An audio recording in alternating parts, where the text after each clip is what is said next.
이 시간은 사사기와 룻기를 같이 보겠습니다. 这个时间呢，我们一起来查看士师记和路德记。 그럼 사사기는 어떤 내용일까?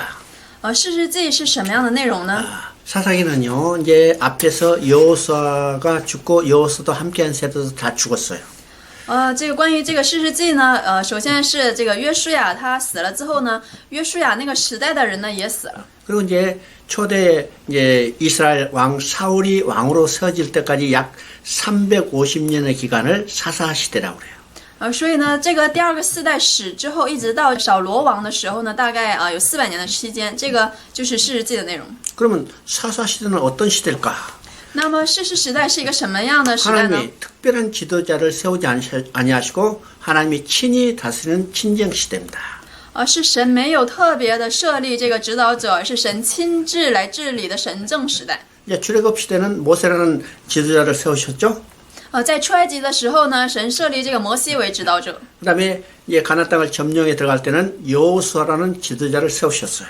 而为了要征服迦南地的时候呢，神又设立了这个约书亚为领导者。 자, 여호수아가 죽자. 约书亚死了， 하나님 특별한 지도자를 세우지 아니하시고 神并没有特别的呼召哪一个某一个 하나님이 人， 친히 다스리는 친정 시대예요. 而是神亲自来治理的一个时代。 그러면 우리가 이제 사사기까지 과정을 한번 봅니다. 那么我们来查看一下这个士师记的一个过程。 창세기에서는 하나님께서 아브라함을 통해서 하나님의 백성을 만드셨어요. 神呢在创世纪呢通过亚伯拉罕呢呼召了他自己的百姓。 그다음에 이제 출애굽기는 이스라엘 백성을 애굽에서 건져내서 모세를 통해서 법을 주셨어요. 然后呢，通过这个出埃及记呢，神借着摩西呢，将以色列百姓拯救出来。然后在西乃山，神赐下了律法。 그다음에 여호수아를 통해서 이제는 가나안 땅을 점령하기 위해서 땅을 주셨죠. 那么现在又借着这个约书亚呢，征服了迦南地，然后占领了迦南地。 그러면 백성이 있고 땅이 있고 법이 있어요. 那么我看有百姓，有土地，然后也有法律。 하나님이 친히 왕이 돼서 다스리기를 원하시죠. 所以神愿意亲自成为王来治理他们。 이것이 사사 시대입니다. 这就是士师时代。 그러면 사사 시대는 어떻게 다스릴까? 那么如何来治理士师时代呢？ 우리 이제 여호수아 21장 41절을 보면 我们来看约书亚记21章41节。 자, 레위인에게는 땅을 기업으로 주지 아니하시고 那里并没有给这个利未人分配土地。 각 지파가 분배된 땅에 평균 4개 성읍씩 총 48개 성읍을 주었어요. 而是在这个12个支派当中，每一个支派有4个城邑赐给这个利未人，所以一共是48个城邑给了利未人。 그래서 이제 48개 성읍에 분산 배치된 레인이 所以这个利未人就分散在这个48个城邑 그 当 땅에 中。 살고 있는 백성들에게 하나님의 법과 규례와 말씀을 가르치면 那么分散在这个城中的这个利未人呢，就要教导神的律法给那个百姓。 그 백성들로 인해서 이제 백성들은 레인으로부터 교육받은 대로 하나님의 말씀대로 순종하며 살면 하나님의 통치가 이루어지는 거죠. 所以就是这个以色列的百姓，他们要按着利未人所教导的来生活的时候，那么就成了神来亲自来统治的事情。 이것이 사사시 하나님의 통치 방식이었어요. 这就是神在士师时代的一个统治的方式。 근데 사사시는 오히려 하나님의 말씀에 순종하지 않고 악을 행하는 일들이 벌어지죠. 但是在士师时代呢，我们可以知道他们并没有顺从神的话语，而是犯了罪。 그래서 이 사사시대 7번의 악순환이 반복돼요. 所以在士师记呢，有7次的一个反复，罪恶的反复。 그래서 우리의 사사시대는 혼란의 시대라고 이야기를 합니다. 因此，我们可以称士师时代是一个混乱的时期。 그러면 이 혼란이 반복되는 원인이 무엇일까? 那么这个反复的那么这个混乱期的反复是什么意思呢？ 우리는 직접적인 원인을 3가지로 이야기합니다. 今天我们可以把它总结为3点。 자, 1장 19절 읽어봅니다. 我们来读一下1章19节。耶和华与犹大同在，犹大就赶出山地的居民，只是不能赶出平原的居民，因为他们有铁车。 자, 거기에 쫓아내라는 말이 나오죠. 这里面有一个赶出的内容。 그러면 여기서 쫓아내라는 말이 나오는데 첫 번째 원인은 이 쫓아내지 못한 데 있어요. 这里说赶出，所以他们堕落的第一个原因呢，就是没有赶出。 그러면 하나님께서 이스라엘 백성에 명령합니다. 而神这个命令以色列百姓， 너는 가나안 땅에 들어가거든 가나안에 살고 있는 모든 족속을 다 진멸하라고 그랬어요. 神对他们说：“你们进入迦南地的时候，你们要杀掉迦南地所有的牲畜和人。 왜 가나안 족속을 다 진멸하라고 했을까요? 为什么神要说全部要杀掉迦南人呢？ 첫째는 3가지 이유가 있어요. 一共有3个理由。 첫째는요, 가나안 족속이 지금 가나안 땅에 살고 있어. 第一个理由呢是当时这个迦南族他们生活在迦南地。 그 땅은 이미 누구에게 주셨던 땅이에요? 那我们说这个地是谁赐给谁的地呢？ 창세기에서 하나님께서 아브라함의 후손에 주신다고 약속했어요. 是在创世纪的时候，神向亚伯拉应许这地要赐给他的后裔。 자, 하나님이 그 주시는 때도 400년 후에 주실 거라고 그랬죠? 然后神所赐这地的时间呢是在400年以后。 그래서 하나님 약속대로 그 이스라엘 백성이 애굽에서 나와서 가나안 땅에 들어가는 겁니다. 所以按照神所说的，这以色列百姓出了埃及以后呢，就进入了迦南地。 그러면 이스라엘 백성이 들어가면 그 땅에 살고 있는 족속은 물러나야죠. 那么这个以色列百姓如果进入了迦南地之后，他要赶出在那地的人。 그것이 첫 번째 쫓아내라는 거야. 这就是第一个赶出。 두 번째는 第二个呢？ 지금 가나안 족속은 이미 하나님을 떠나서 우상을 숭배하는 족속으로 변화되었어요. 第二个就是在迦南地生活的这些人呢，他们是不认识神，是离开神，是犯罪恶的人。 하나님은 이미 떠나버렸죠. 他们是拜偶像，是离开神的人。 그러면 하나님을 떠난 백성은 어떻게 해요? 멸망받을 수밖에 없는 거예요. 那么离开这个神的人要怎么办呢？只能灭绝他们。 그래서 이스라엘 백성을 통해서 그들을 쫓아내므로 그들에게 심판하시겠다는 거예요. 所以他要通过这个以色列人将他们赶出去来审判他们。 세 번째는 第三个呢？ 지금 우리가 19절을 보면 이 가나안 족속이 이 철병거를 가지고 있다고 그랬죠? 现在我们看19节，这里说这个迦南人他们有铁车。 철병거라는 것은 당시로서는 가장 높은 이 문명의 수준이에요.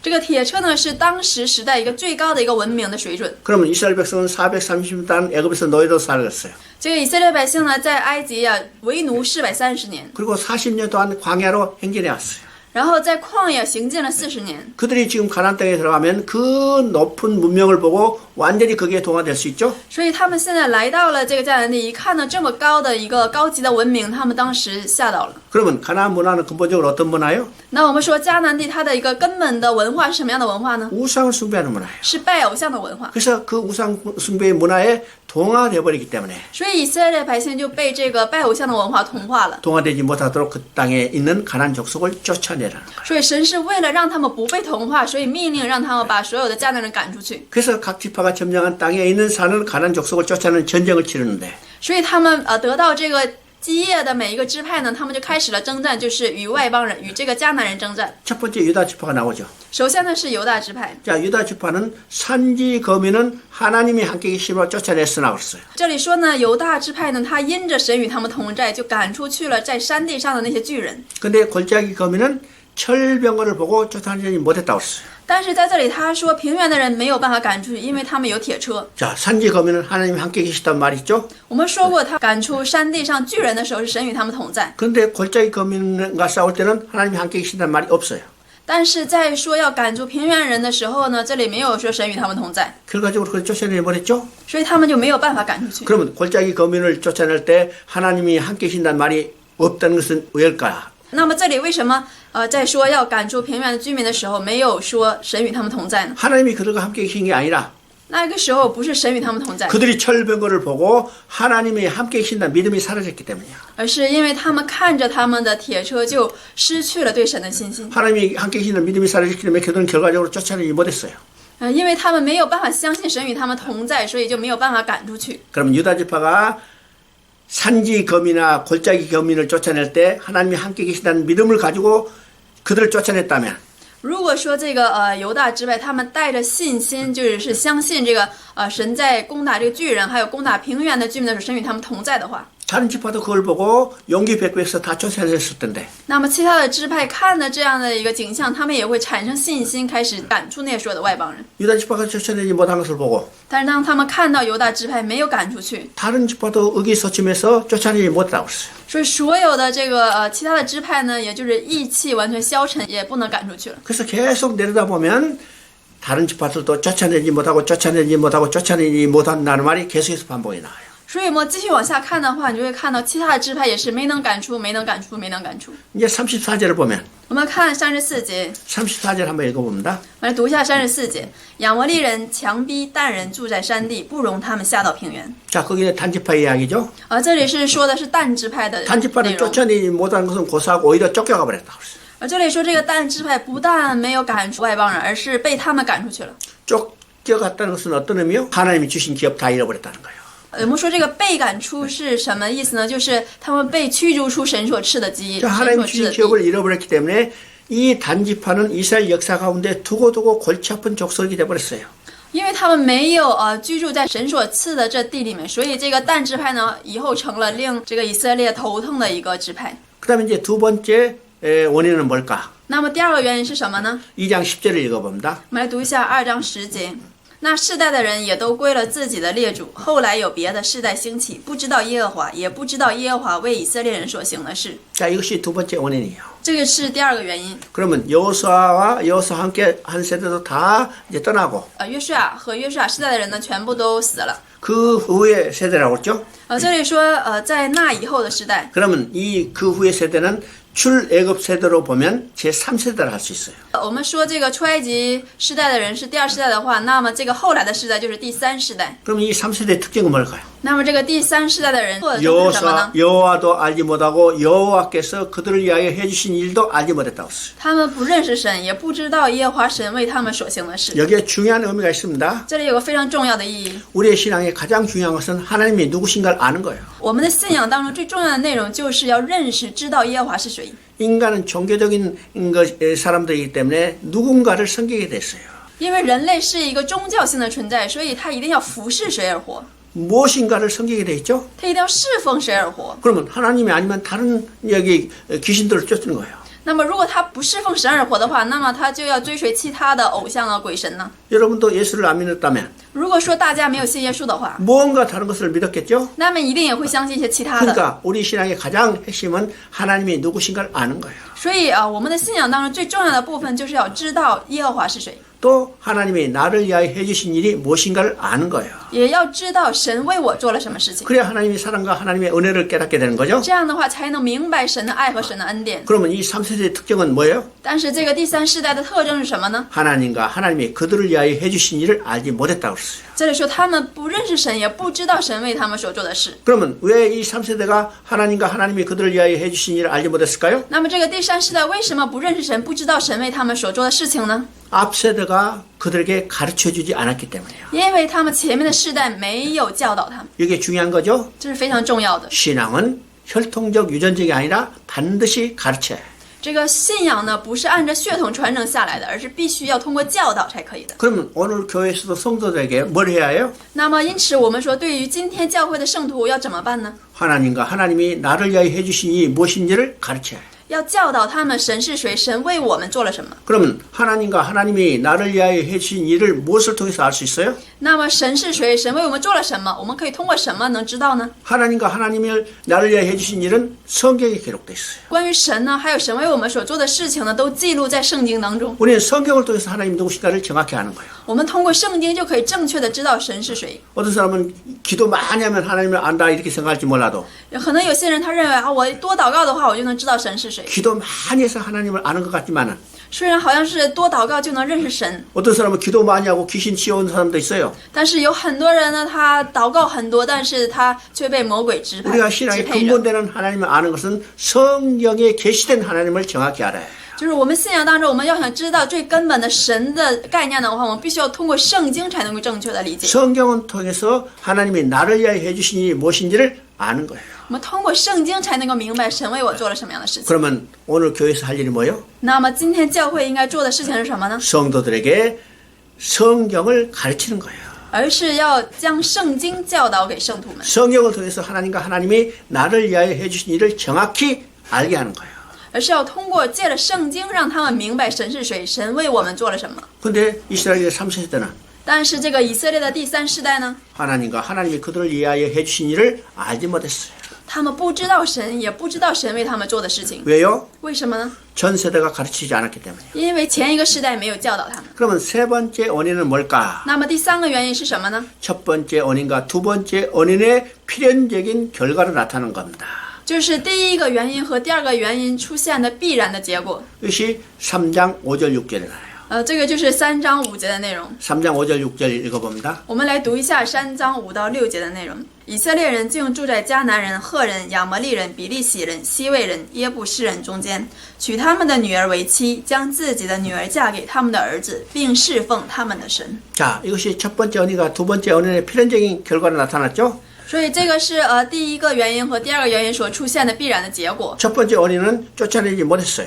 第一个原因呢是没能赶出， 쫓아내지 못했기 때문에 섞여 살았죠. 因为没能赶出，所以就和他们混合的生活在一起。 두 번째 원인은 하나님이 누구신가를 알지 못했어. 第二个是他们不知道神是谁， 그래서 그들이 섬기는 우상을 그대로 받아 섬기는 거예요. 所以他们就按照这个外邦人所侍奉的偶像，他们也这样侍奉。 여기 5절에 보면 가운데란 말이 나옵니다. 这里5节呢有一个中间的单词， 이건 단순한 의미가 아니에요. 这个不是单纯字面上的意义， 그들이 살고 있는 가운데 집 짓고 살았다 이런 간단한 의미가 아니고 这个不是简单的说只是生活在他们这些外邦人中间， 그들의 문화에 완전히 포로된 상태를 이야기해요. 而是指他们被这个外邦人的这个拜偶像的这样的文化包围了。 그래서 그들이 살아가는 방식 그대로 본받아 사는 거고 所以他们就效仿他们生活的样式那样去生活， 그들이 섬기는 우상 그대로 받아들여서 섬기는 거고 他们也按照他们所拜的偶像，自己也去拜，也去接受。 이것이 문화에 포로된 상태 가운데란 말이에요. 这个就是被这种文化包围的状态是在中间， 그러면 그들이 섞여 살고 통혼이 일어나고 그들이 섬기는 우상을 섬기기 때문에 因为他们被同化、被混合，由于他们这个结婚呐、然后所以就产生了这样的结果。 그래서 그들 하나님을 징계하시는 거죠. 因此呢，神就要惩罚他们， 그래서 혼란이 반복되는 거예요. 所以他们的混乱呢是一直在反复 그래서 的。 첫 번째 혼란의 주기는 3장 1절부터 9절까지 나옵니다. 第一次的警戒呢是在3章的7到9节， 자, 거기 한번 읽어봅니다. 我们来读一下。以色列人行耶和华眼中看为恶的事，忘记耶和华他们的神，去侍奉诸巴力和亚舍拉。所以耶和华的怒气向以色列人发作，就把他们交在美索不达米亚王古山利萨田的手中。以色列人服侍古山利萨田8年。以色列人呼求耶和华的时候，耶和华就为他们兴起一位拯救者救他们，就是加勒兄弟基纳斯的儿子俄陀聂。 자, 이것이 이제 첫 번째 악순환이죠. 这个是第一个恶循环。 그러면 이 악순환의 주기가 어떻게 됐어요? 那么这个恶循环的周期是什么样的呢？ 이스라엘 백성이 이제 하나님을 떠나서 우상을 숭배해요. 现在这个以色列百姓离开了神，开始拜偶像。 하나님은 우상을 섬기는 것을 악하게 여기시고 因为拜偶像呢，在神看来是恶的事。 여러분 성경을 보면 하나님이 가장 악하게 여기시는 것이 어떤 것일까? 我们看圣经的时候，我们可以知道，就是神看为最恶的事是什么事呢？ 우상을 섬기는 거예요. 就是拜偶像的事。 그래서 이스라엘 백성이 하나님 떠나서 우상을 섬겨요. 所以这个现在以色列百姓离开了神，开始拜偶像。 우상을 섬기자 그들을 징계하게 하나님은 이방 나라를 일으키죠. 因为他们拜偶像，所以神要惩罚他们，神就兴起这个外邦人为工具来惩戒他 이방 们。 나라를 일으켜서 이스라엘을 침략하게 하고 이스라엘을 점령해서 핍박하게 해요. 所以神借着这个外邦来惩戒这个以色列，所以使以色列痛苦。 그러면 이방 나라의 침공을 받고 이스라엘 핍박 가운데 하나님께 부르짖어요. 因此呢，这个以色列百姓在逼迫当中就开始呼求神。 그래서 하나님은 그때 사사를 일으켜서 이방 나라를 몰아내고 이스라엘의 평화를 가져와요. 所以神就为他们兴起了士师，然后来拯救他们，然后使这个以色列得到了平安。 그들이 평안이 오면 어느 정도 하나님을 섬기고 살다가 但是他们国中太平了以后呢， 또 다시 하나님을 따라서 우상을 숭배하게 没 되죠. 过多久，他们又开始离开神拜偶像。 그러면 하나님은 또 이방 나라를 일으켜서 그들을 침공하게 하고 那么神再次兴起外邦国家来惩戒他们。 이것이 몇 번 반복되냐면 350년 동안에 7번에 반복되는 거예요. 那么这样的一个循环，一共经历了多少次呢？在350年当中，一共出现了7次。 여기에 지금 구절을 보면 구원자라는 말이 나오죠. 我们看这个第9节，这里有一个拯救者。 자, 여기는 이제 사사 시대면 사사라고 이야기할 텐데 如果我们说这个士师记，应该把它称为是士师啊。 여기서 왜 구원자라고 那么 이야기했을까요? 这里为什么说是拯救者呢？ 자, 이 7번의 악순환이 되는 동안에 那么在这个7次这个循环的这个期间， 하나님은 12명의 사사를 일으켰어요. 神兴起了12位士师。 사사가 전부 14명이라고 이야기하는데 有的人说这个士师一共有14名。 사사기에 나오는 사사는 12명이고 在士师记当中出现的士师一共有12名。 사무엘서 초기에 나오는 사사가 둘 있죠. 在撒母耳上呢出现了2位士师， 이게 엘리하고 그다음에 사무엘이 사사예요.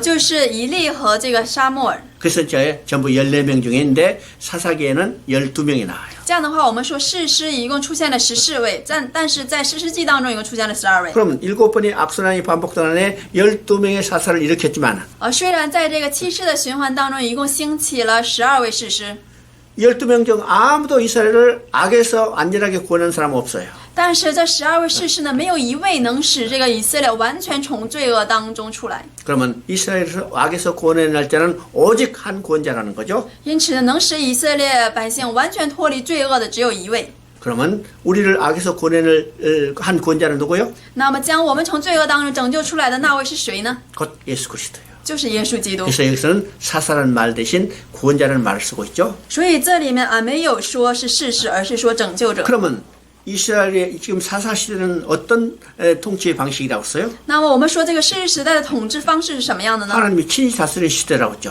而是神亲自统治的时代。 어떤 누구를 통해서? 通过谁呢？ 바로 레인을 통했어요. 通过利未人。 자, 48개 성읍에 배치된 레인이 거기서 그 지역에 살고 있는 백성들에게 하나님의 법과 말씀을 가르치면 如果这个分布在48个城邑当中的这利未人将神的话语教导给以色列百姓的话， 그들이 하나님의 말씀에 순종하여 살면 하나님의 통치가 이루어지는죠. 那么他们就会顺从神的话语，就会被神统治。 근데 7번의 악선환이 반복되는 동안에 但是在这个7次的循环的当中， 레인에 대한 이야기도 없고 没有关于利未人的内容， 제사장에 대한 이야기 없고 也没有关于祭司长的内容， 자, 그들이 나타나지 않죠. 他们没有出现过。 근데 사사기에 보면 두 편의 부록이라 할 수 있는 곳에 但是看士师记的时候，有关于2个附录的内容 거기에 레인이 등장해요. 那里有关于利未人的内容。 그 레인이 등장하는 모습이 어떤 모습이에요? 那里面利未人出现的时候是以什么样的样子出现的呢？ 한마디로 타락한 레인이요. 用一句话来说，就是堕落的人。 그러면 사사기에 7번의 악선환이 반복되는 책임이 누구에 있는가? 因此，我们说这个士师时代这个反复7次的罪恶的责任在于谁呢？ 하나님의 통치를 이루도록 배치된 레인이 타락했기 때문이에요. 而是因为这个神在各个城中分布的这个利未人的堕落。 그러면 첫 번째 타락한 레인의 모습을 우리가 한번 봅니다. 那么我们首先来看一下第一个堕落的利未人的样子。 자, 17장 7절을 한번 읽어봐요. 我们来看一下士师记17章7节。犹大的伯利恒有一个少年人，是犹大族的利未人，他在那里寄居。 자, 거기에 레인이 등장하죠? 这里出现了利未人。 그러면 이 레인이 어떤 모습일까? 那么这个利未人他当时的状态是什么样的 자, 그 呢？ 밑으로 읽어보면 이 레인이요, 오늘 밤 어디서 거처할까? 이게 돌아다니는 거예요. 但是我们接着看下文的话，那里这个利未人就是在想，我今天晚上要住在哪里？ 오늘 말은요, 어디서 잘까? 그렇죠? 노숙인으로 타락했어요. 因为今天的话说就是今天晚上我应该去哪里住呢？他成了这个露宿者。 어디서 잘까? 露宿者。 왔다 갔다 하다가 지금 누구의 집에는 미가의 집에 들어갔어요. 所以他在街上到处走，最后去了谁家呢？去了米迦的家。 그러면 미가는 어떤 사람이었는가? 那米迦是一个什么样的人呢？ 그 사람은 본래 자기 어머니 돈을 훔쳤던 도둑 불량한 사람이에요. 他呢原先是偷自己母亲钱的一个怎么说呢？是一个小偷。 그가 자기 집에 우상을 섬기는 사당을 만들어 놓고 他在自己家里设立了一个拜偶像的， 형식적으로 레인 중에 제사장을 찾고 있어요. 但是他却要找一个祭司长。 그때 레인이 미가의 집에 들어갔죠. 那个时候呢，这个利未人进入了米迦的家 그래서 ， 만나서 이야기하다가 所以他们见面，然后就开始说， 당신 어느 지파요? 그러니까 이 레인이 아유 내 지파예요. 所以他问他说你是哪个支派的？他说我是利未人。 미가가 할렐루야 그러죠. 当时米迦就说，哎呀，哈利路亚。 왜요? 레인의 제사장을 찾고 있는데 레인이 딱 그 집에 들어왔잖아요. 为什么呢？因为他正在寻找这个利未支派当中的这个祭司长，所以这个时候利未人就进到他的家里了。 근데 이 미가보다 더 할렐루야 소리가 큰 사람이 있었어요. 那么还有比这个米迦呀高呼哈利路亚的人 누가요? 是谁呢？ 바로 이 레인이요. 就是这个利未人。 왜일까? 为什么呢？ 그게 보니까 미가가 이 사람에게 제안을 해요. 因为米迦呢给这个人提出了提案， 내가 해마다 은열과 의복 한 벌과 먹을 것을 주고 因为这个米迦呀对这个利未人说，你可以住在我这里，我以你为父为祭司，我每年要给你10舍克勒银子、1套衣服和度日的食物。 자 오늘부터 우리 집에 함께 자자 그랬어요. 因为他对他说从今天开始你就进到我的家吧。 그래서 11절에 보니까 그 레인이 만족하게 얘기했다고 그랬죠. 但是看11节那里说利未人情愿与那人同住， 어디서 뭐 때문에 만족하게 얘기한다고 그랬어요? 这时候他很满足，他因为什么而满足呢？ 우상을 섬기는 사당의 제사장으로 들어가서 他进到了这个释放偶像的这个人家里， 은열과 의복 한 벌과 먹을 것을 주고 함께 자자니까 만족하게 얘기했다고 그랬어요. 但是因为给他以他为祭司，又给他银子又给他衣服，给他食物，所以他非常满足。 누가? 谁呢？ 하나님의 통치를 이루도록 배치된 레인이에요. 他们是神为了治理这个以色列人分布在各个城市的人。 이게 타락한 레인의 모습이죠. 但是他们却堕落了，所以从这里我们可以看到利未人堕落的样子。 자, 18장 30절을 한번 읽어봅니다. 我们来读一下18章30节。但人就为自己设立那雕刻的像，摩西的孙子革顺的儿子约拿单和他的子孙做但支派的祭司，直到那地遭掳掠的日子。 그러면 이 18장은 어떤 내용일까? 18章说的什么样的内容呢？ 우리가 이제 1장에서 보면 단지파는 쫓아내지 못하고 쫓겨갔다고 그랬죠? 我们刚才看第1章的时候，那里说这个但呢，他没有赶出平原的居民，反倒被这个外邦人给赶出去了。 쫓겨갔기 때문에 하나님께서 준 기업을 다 잃어버렸어. 因为他们被赶出去了，所以他们丢失了神所赐的基 그래서 业。 자기 기업을 여기 회복하기 위해서 악행을 저지르죠. 因此，他们为了得到自己的基业呢，就开始行恶。 저 어느 부족이 평안히 살고 있는데 그것을 그 땅을 훔쳐가요. 他们看哪一个族群呢生活得很安逸，他们就过去抢。 그 과정에서 이 미가가 섬기던 우상 제단을 훔쳐와가지고 在这样的过程当中，这个但支派将这个米迦的家中所侍奉的偶像给抢走了， 단지파가 섬기는 우상의 제단을 만드는 거예요. 然后把它变成了一个但支派所侍奉的偶像。 그리고 그 제사장을 누구를 세웠어요? 那么这个他又设立了祭司长，这祭司长是谁呢？ 모세 손자 요나단의 아들, 그렇죠? 这里说是摩西的孙子革顺的儿子约拿单， 그렇죠? 바로 이 모세의 손자예요. 就是摩西的孙子。 그럼 우리가 생각해 봅니다. 那我们可以来思想一下， 모세는 이스라엘의 위대한 영도자예요. 这个摩西呢是以色列呢最高的一个领导者。 그럼 그 후손은 누가 뭐래도 하나님만 섬기는 것 같은데 我们怎么想的话，也是他的孙子应该也是侍奉 그 神的人 손자가 才对呀。 그 손자가 뭘 하고 있어요? 但是他的孙子现在在做什么呢？ 우상을 섬기는 사당의 제사로 들어왔어요. 他进了一个侍奉偶像的人家里。 이걸 통해서 우리는 뭘 깨달을 수 있어요? 通过这个，我们可以醒悟的是什么呢？ 신앙은 혈통적 유전적이 아니라는 거예요. 就是这个信仰不是按照血统遗传下来的， 목사 아들로서 나왔기 때문에 신앙이 좋은 게 아니라는 거예요. 也就是说，牧师的儿子并不是拥有好的信仰的， 권사의 딸로 태어났기 때문에 신앙이 좋은 게 아니라는 거예요. 并不是说以这个劝世的女儿出生，他就拥有好的信仰。 물론 많은 영향은 받겠지만 虽然会受到很多的影响， 반드시 가르쳐야 해요. 但是必须要教导。 그래서 오늘 이 시대에 신앙 교육하는 것이 얼마나 중요한 것을 여기서 깨닫게 되는 겁니다. 所以从这里我们要醒悟的就是对子女的信仰的教导是多么的重要。 자, 두 번째 레인이 등장하는데 现在要说的是第二个利未人， 그 레인은 19장에 나타나죠. 这个是19章中所说的内容。 19장 1절을 읽어봅니다. 我们来读一下19章1节。当以色列中没有王的时候，有住以法莲山地那边的一个利未人，娶了一个犹大伯利恒的女子为妾。 여기 이제 두 번째 레인이 등장해요. 这个是第二个利未人。 그러면 여기서 등장하는 레인은 어떤 일을 저질렀어요? 那么在这里登场的利未人，他又做出了什么样的事情呢？ 첩을 맞았어요. 他娶了妾。 그러면 첩은 언제 얻게 되나요? 첩은 언제 얻게 될까? 那他是什么时候娶了妾的呢？ 가난할 때는 첩을 얻을 수 없어요. 그러면 첩을 얻었다는 것은 이 사람의 생활 상태가 어느 정도 아주 풍족한 거예요. 那么贫穷人呢，他没有办法就是娶了妾。那么通这里说他有妾，就可以说他的生活是很富足的。 여기서 이제 중요한 의미가 있죠. 这里有个非常重要的意义， 우리가 경제적으로 여유가 생기고 풍족했다는 것이 꼭 좋은 일이 아니라는 거예요.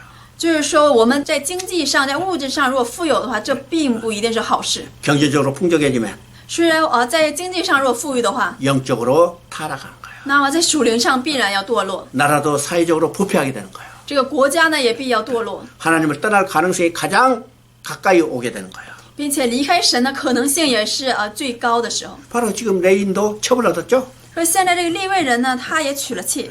그러면 레인이 첩을 얻은 것이 개인적인 일로 끝나지 않았어요. 但是这个利未人娶妾呢，并不是他自己的事情， 이 일로 인해서 이스라엘 12지파 가운데 전쟁이 벌어졌어요. 乃是因着他娶了妾，在这12个支派当中就发生了不好的事情。 그래서 베냐민 지파와 다른 지파 11지파 사이에 전쟁이 일어났죠. 所以这个便雅悯支派呢，就与其他的11个支派发生了征战。 근데 여기서 이제 전쟁을 할 때 在他们征战的时候， 수적으로 절대 우수한 이 다른 지파 연합군이 베냐민 지파에게 패전을 했어요. 但是呢，这个11个支派的联合军呢，他们在征战的时候却败给了这个便雅悯支派，是败了2次。 그러면 이스라엘이 가졌던 이 군대는 40만이 넘죠.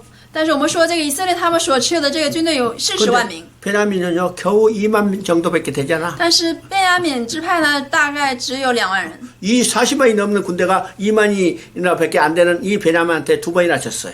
但是呢，这个拥有40万军兵的人呢，居然败给了便雅悯支派2次。 왜 숫자로 절대적인 우위를 차지하고 있지만은 虽然他们在这个数字上啊拥有绝对的这个主导权， 그들이 베냐민 지파에게 졌을까요? 但是为什么他们却败给了便雅悯支派呢？ 이거는 베냐민 지파의 문제가 아니고 这个不是便雅悯支派的问题， 이스라엘 지파 전체가 악행을 하고 있기 때문에 而是因为以色列这个整个的所有的支派都在行恶， 먼저 이스라엘 지파를 하나님께서 징계하시는 거예요. 而是神在惩戒这个以色列支派。 어떻든 이 전쟁의 결과 베냐민 지파가 없어질 위기에 처했어요. 那么到最后的结果呢，就是这个便雅悯支派差点灭绝了。 근데 여러분 생각해보세요. 베냐민 지파가 없어지면 어떤 무서운 일이 벌어질 건가? 那我们来思想一下，如果便雅悯支派灭绝了的话，那么会发生什么样的事情呢？ 구약의 이스라엘은 하나님 나라예요. 旧约的以色列是神的国度， 이스라엘은 12지파의 기초에 세워졌죠? 这个以色列国度呢是以这个12支派为基础建立起来的。 그러면 하나님 나라가 12지파의 기초에 세워졌다는 것이요. 所以我们说神的国度是建立在12支派基础上的。 근데 그 중에 한 지파가 없어진다면 但是如果当中一个支派灭绝了， 이스라엘 12지파 이스라엘의 기초가 무너지는 거고 那么就是说这个以色列国度这个基础呢破坏了。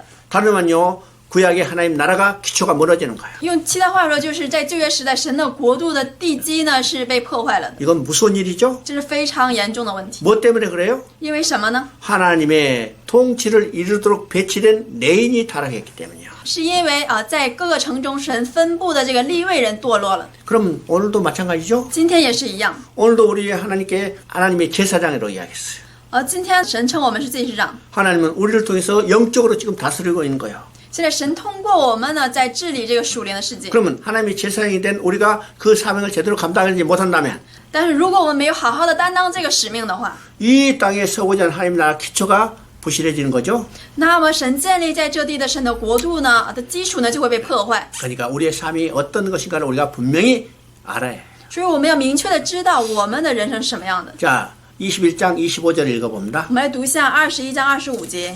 那时以色列中没有王，个人任意而行。 자, 여기 이제 당시에 왕이 없음으로 백성이 자기 소견대로 옳을 대로 행하였다고 했어요. 这里说那时以色列中没有王，个人任意而行。 그러면요, 사사기에 이 말이 4번 반복되는데 这句话呢，在士师记当中重复出现了4次。 17장 6절에 나타나죠. 17章6节当中出现过， 18장 1절에 나타나죠. 18章1节出现过， 19장 1절에 나타나죠. 19章1节也出现 그리고 过， 마지막으로 21장 25절에 나타나요.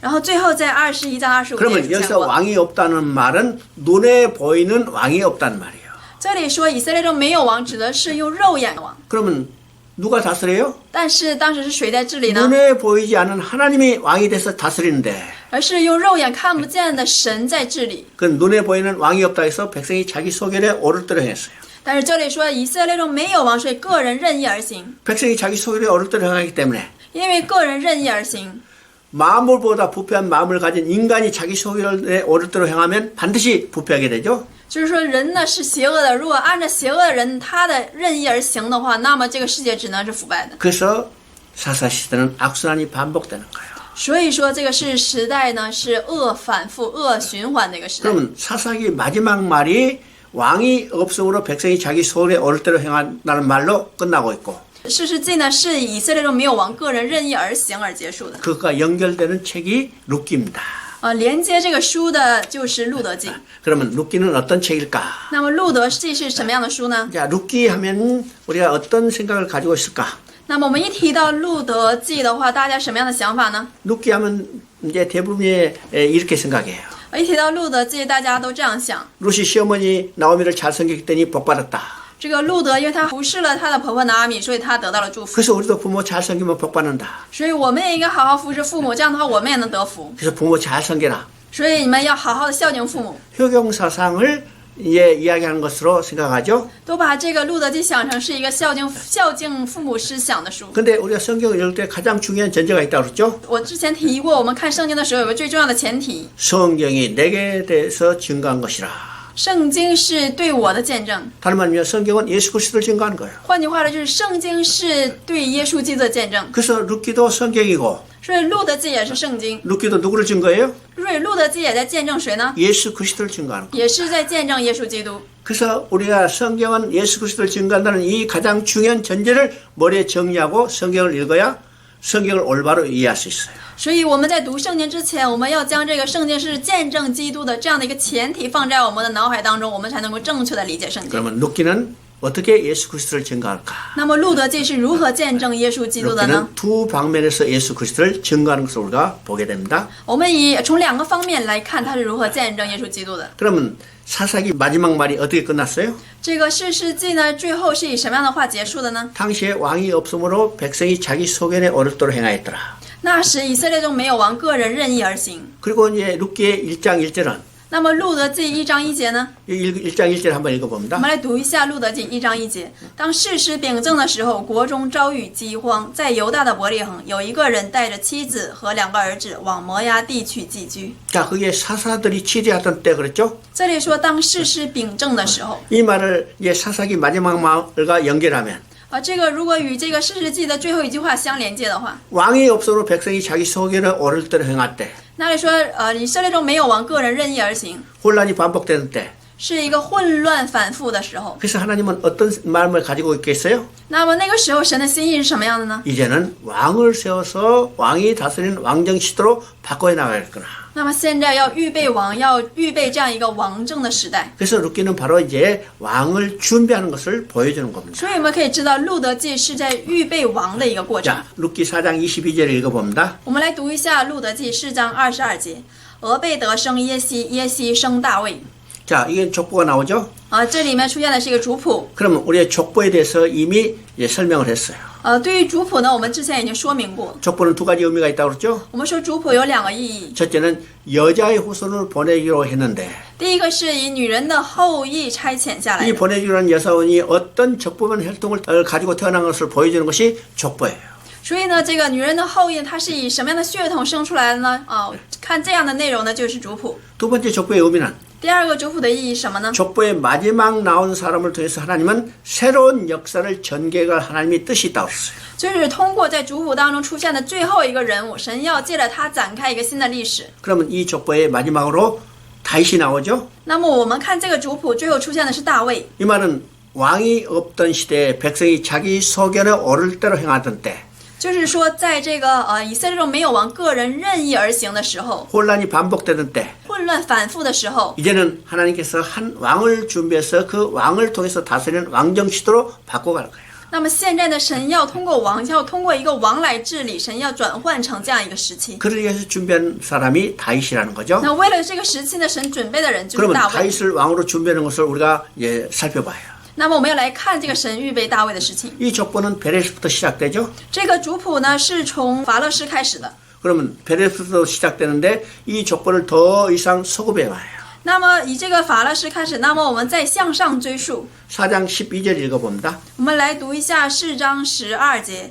愿耶和华从这少年女子赐你后裔，使你的家像他玛从犹大所生法勒斯的家一样。 자, 거기서 베레스가 나오죠. 这里有法勒斯， 그럼 베레스는 누가 낳았어요? 这个法勒斯是谁生的呢？ 유다가 다말에서 낳았어요. 他玛从犹大所生的。 그러니까 실제로 다윗의 족보는 베레스를 소급해서 유다로까지 올라가죠.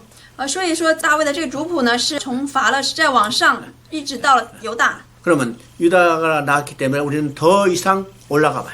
那么已经出来了犹大，那么我们再向上追溯。 우리는 이미 앞에서 살펴봤지만 虽然我们在前面已经看过了， 창세기 49장 10절에서 我们在这个创世纪49章10节当中， 야곱이 유다에게 유언하죠. 这个雅各呢，向这个犹大说预言， 주가 유다에서 나타나고 说归必不离犹大， 통치의 지팡이야 유다의 다윗 사례를 떠나지 아니하고. 杖必不离他两脚之间。 자, 여기서 규와 통치의 지팡이를 통해서 这里面通过这个规和杖来治理， 이건 왕권을 상징하기 때문에 这是在象征着王权的。 유다 후손 가운데 왕이 태어날 것을 예언했죠. 这里在预言要从犹大的后裔当中要有王出生。 자, 루키에서 나온 족보를 보면 那我们看这个路德记当中所出现的族 유다 谱， 후손 가운데 마지막으로 다윗이 나타났어요. 犹大的族谱当中最后生出来的是大卫。 그러니까 하나님이 왕이 없던 시대에 백성이 자기 소견에 오를 대로 행하던 때 하나님은 한 왕을 준비했는데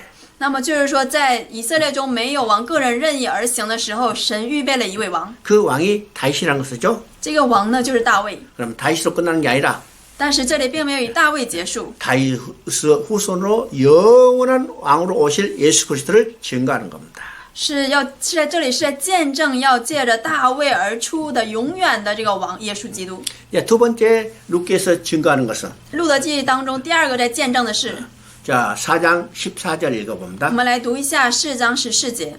妇人们对拿俄米说：“耶和华是应当称颂的，因为今日没有撇下你，使你无至尽的亲属。愿这孩子在以色列中得名声。” 야, 그게 기업 무르자 지진더 친수라 했죠? 这里有关于至尽的亲属的内容。 그러면 우리가 지진더 친수라는 말은 우리가 익숙하지 않은 용어예요. 这个至尽的亲属呢，对于我们来说是一个不太熟悉的用语。 자, 이 말은 이제 다른 말이면 상속됐다는 후사라고 이야기할 수 있죠. 这句话用其他的话说呢，就是继承人，可以说是后世。 그러면 기업 무르자가 제일 먼저 성경에 나오는 것은 레기 25장 25절이에요.